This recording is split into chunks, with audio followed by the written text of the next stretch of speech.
Good afternoon প্রত্যেককে। Welcome to my channel English private tuition. তো মাধ্যমিক তো শেষ হয়ে গেছে, আশা করি প্রত্যেকেই ভীষণ আনন্দ মজার সাথেই কাটাচ্ছ দিনগুলো। এতদিনের এত বোঝা সেগুলো নেমে গেল।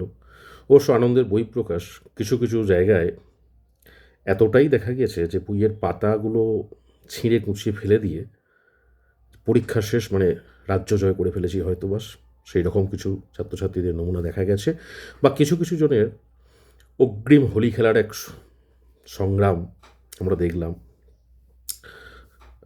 আসলে শিক্ষা জিনিসটা অনেকটা খেলা হয়ে গেছে বর্তমান দিনে। প্রয়োজনীয়তাটা বোধহয় উপলব্ধি করতে পারছে না, কারণ তথাকথিতভাবে রাজ্যে চাকরি নাই, তো পড়াশোনা করে কি হবে, এই একটা মানসিকতার মধ্যে ছাত্রছাত্রীরা রয়েছে। যাই হোক, শিক্ষাটা যদি শুধুই চাকরি পাওয়ার উদ্দেশ্যেই হয়ে থাকে সেক্ষেত্রে সেই শিক্ষাটা বোধহয় অতটা কার্যকরী হয় না। শিক্ষার মান এবং শিক্ষার লক্ষ্য সেটা সম্পূর্ণ অন্য, এটা আমার ব্যক্তিগত মনে হয়। যাই হোক, সকলেই তো আর সেইভাবে জীবনটাকে উদাসভাবে কাটিয়ে দিচ্ছে না। তো কিছু কিছু ছাত্রছাত্রী নিশ্চয়ই আগামী পড়াশোনা করার জন্য প্রস্তুতিও নিচ্ছে বা নিতে চলেছে। তাই যারা মোটামুটিভাবে ভাবছো যে একাদশ শ্রেণীতে পড়াশোনা চালু করতে হবে এবং তোমাদের পছন্দের বিষয়, সেটা বিজ্ঞান বিভাগ, বাণিজ্য বিভাগ কিংবা কলা বিভাগ, যাই নাও না কেন, তার পড়াশোনা চালু করার জন্য কিন্তু আর বেশি বিলম্ব করো না।